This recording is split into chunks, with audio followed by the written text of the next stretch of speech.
Zee 24 तास एक पाऊल पुढे।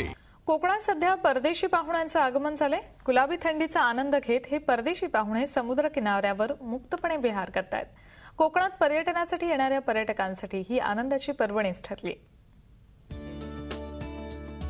कोकणातल्या समुद्र किनाऱ्यांवर सध्या असं विहंगम दृश्य पाहायला मिळतंय।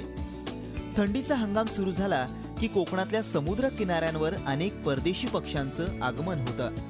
यंदाही रत्नागिरीच्या मालगुण समुद्र किनाऱ्यावर सीगल्सचे थवे दाखल झालेत। अरेबियन देशांमधून हे पक्षी कोकणात दाखल होतात। सीगल्सना अतिउष्णता आणि अतिथंडी मानवत नसल्यामुळे ते दमट हवेच्या ठिकाणी वास्तव्यास येतात। या कालावधीत पिल्लांना जन्म देऊन ते सहकुटुंब साधारणपणे फेब्रुवारीमध्ये आपल्या देशात परततात। सीगल्स हा पक्षी कबुतराच्या आकारासारखा असतो। लालसर रंगाची चोच, पंखावर खरवा रंग असणारा हा पक्षी पाण्यावर तरंगताना बदकाप्रमाणे भासतो।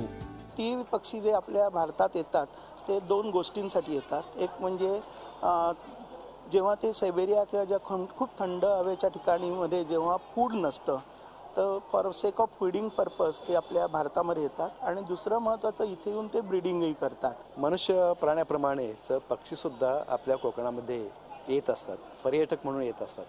आता आपण बघतोय की या थंडीचा दिवस आहेत आणि या थंडीच्या दिवसामध्ये साधारणपणे उष्णकटिबंधातून जे काय पक्षी जे आहेत ते या ठिकाणी आलेले आहेत। कोकण किनारपट्टीवरील सीगल्सचं हे सुंदर दृश्य पर्यटकांनाही खुणावतंय। त्यांनी परदेशी पाहुण्यांच्या आगमनाचा आनंद नक्कीच घ्यायला हवा। झी 24 ताससाठी संदेश सावंत, रत्नागिरी। झी 24 तास एक पाऊल पुढे।